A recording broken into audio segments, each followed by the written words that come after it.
guys, Ryan here. I am so glad you guys are here for tonight's episode. It is going to be a wonderful discussion. We are going to have a whole lot of fun, and hopefully, hopefully, by the end of the video and the end of the episode, I can teach you guys something, or you guys can learn something that you already did not know. Because we learn something new each and every single day. Believe it or not, it is true. Every day we learn something new, or we get something that we already knew a reminder of. But anyway, guys, welcome back to the channel of Positive Time with Ryan. Whew, man, it is Monday. So yeah, hope all you guys are having a great Monday and a great start to your week so far. But we are continuing our discussion into Autism Awareness Month in this episode. So we're going to talk about the three letters of IEP. And actually, hear me out. Believe me, an IEP does stand for something. It can stand for a lot of things. But when it comes to Down syndrome, Asperger's, or autism, an IEP is really used a lot. And basically what it stands for is an individual education plan. Now, most students on the autism spectrum, Asperger's, Down syndrome spectrum, they probably went to school and had an IEP. And so again, what does an IEP stand for? IEP stands for Individual Education Plan.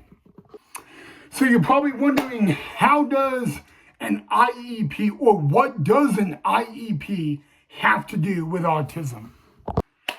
Man, am I so glad you asked that, because that is a really important question. Matter of fact, it's actually a very big question. A lot of people who have autism and they end up going through elementary, junior high, high school, and even college, IEP is right center then and there. So really what an IEP stands for, like I said, Individual Education Plan. So that there is going to be a plan in place for their education. Now, is every IEP the same? Absolutely not. Every IEP is different depending on a couple of things. Number one, if we go to autism, an IEP with autism, it's going to be different for everybody. It's going to be at a different level for everybody. It's going to say this, this, and this for one person, but silly Sally, Billy, Bob, Joe over here is not going to have that same.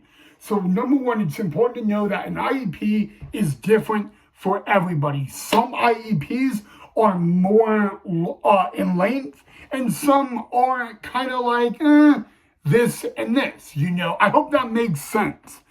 But basically, guys, 90% of the time, someone with autism in elementary, junior high, or high school, or even college will have an IEP.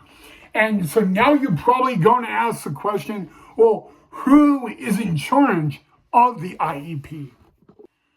So with elementary, middle, and high school, so there is going to be what is a case manager. They are called a case manager for IEP. This case manager, number one, works in the school. Number two, is a teacher more than likely in the school, okay? And they are the case manager for this person. They are basically the advocate in the school for this person. And most people who are a case manager for a student with IEP, they have probably a lot more other people that they are also a case manager for an IEP for. So really, it's tough, and it goes center in. But really, guys, the most important thing is someone with autism, they always have one thing about an IEP. They have the right at any point that they want, they have the right to look at their very own IEP. That is the number one right. Out of every right a student should have, an IEP student who even has autism, it doesn't matter what they have.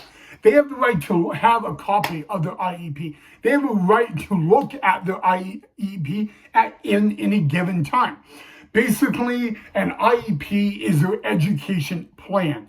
And when an IEP with a kid in elementary school, it's going to change when they go to middle school. It's going to change again when they go to high school. And if they go to college, it's actually going to change a whole lot more. So you're now going to ask me the question, if you have an IEP and you are on the autistic spectrum, does that mean you have to take a quiz or a test? The answer to that, because that's a really good question. Yes, more than likely, if you are on IEP, you will take tests, you will take quizzes, but they will actually be modified. So if Miss Donald's class, for example, has a test coming up and it's a 91 question test, someone in that class who is on IEP may have 60 questions out of how many? So they modify it and all of that, but doesn't mean you have autism, doesn't mean you even have Asperger's or Down syndrome. That does not mean you don't have to take a quiz or a test, because actually a lot of times you do, but it is modified. So again, I really hope that makes a lot of sense, and all of that. So yeah, I mean, you know what? If you have autism and you have an IEP, tests can be nerve-wracking, but a lot of students get nervous on a quiz or a test. It's kind of like that normal inner response that they have. So yeah, it is. A lot of people with autism literally have to take tests and all that. And it says it in their IEP plan. However, IEPs can also change. More than likely, the average student that has an IEP in high school, their IEP is going to change the minimum 10 different times throughout high school. That is you think that is a lot, it is a lot. But that's just average. Kids in elementary school with an IEP, their IEP is going to change probably a couple times as well, maybe not as much as someone in junior high or high school, or even college. So now we get to if your autism IEP in college, how is your IEP going to affect you? Here's the true answer.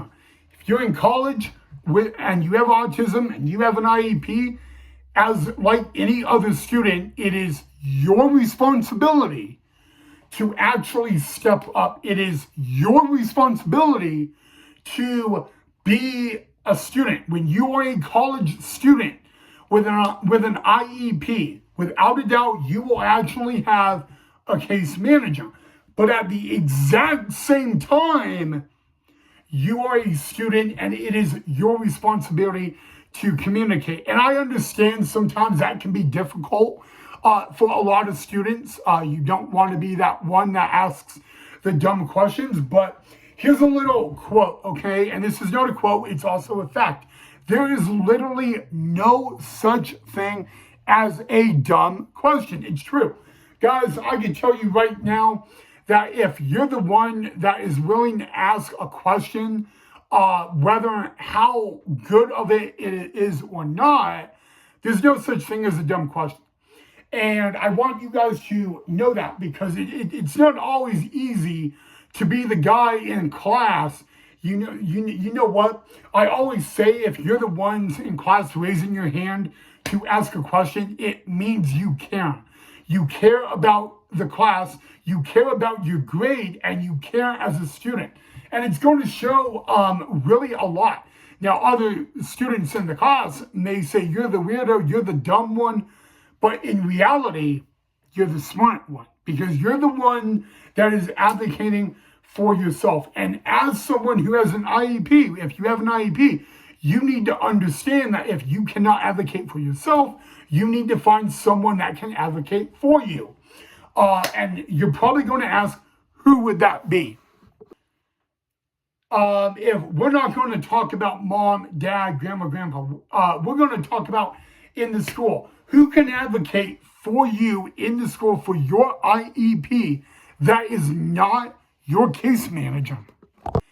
And again, that is a really good question.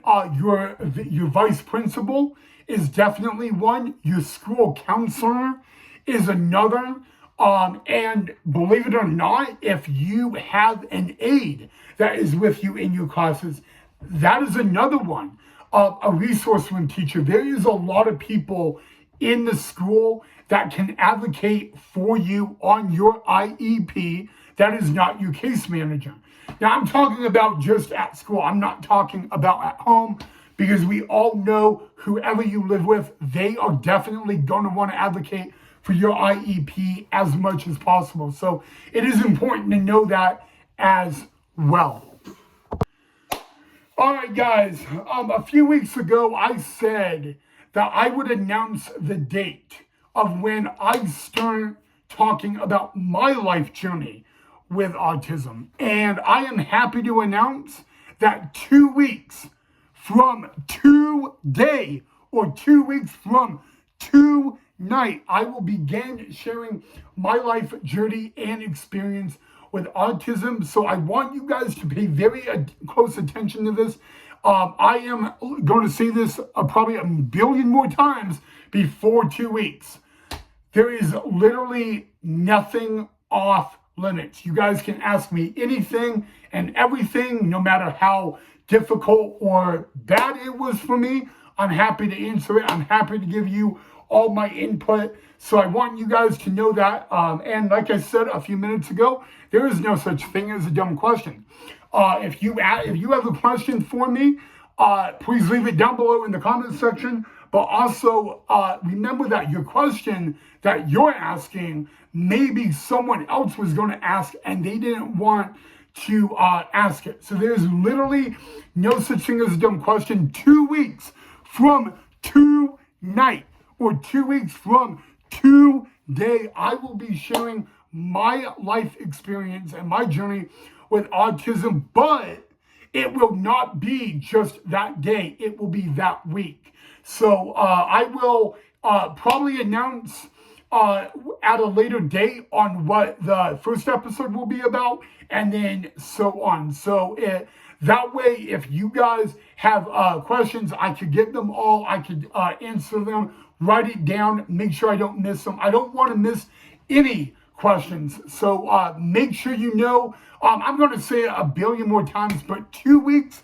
from today or tonight, right here on Positive Time with Ryan, I will be sharing my life journey with autism. It will be an episode you guys will absolutely not want to miss. So make sure you guys get ready for that. Again, you guys can start the questions now. You can start the questions before 2 weeks. Again, you have 2 weeks. So you don't really need to ask them now. But if you want to get them out of the way now and make sure that I get them, leave it down below in the comment section. And I will definitely write them all down in my notebook. That way I don't miss any of you guys' questions. So make sure you guys just know that I will remind you as time goes on. All right, guys, thank you so much for watching. I hope you guys got a little better idea on what an IEP has to do with autism. But in the meantime, if you guys like the video, make sure you hit that like and that thumbs up. Do not forget to subscribe to the channel if you haven't already, guys. And I'm just going to say, have a lovely rest of your Monday. And if there's anything else in particular you want me to discuss, please feel free to let me know right away down below in the comments as well. Without further ado, guys, Have a great night. I will see you guys back here tomorrow for our next episode.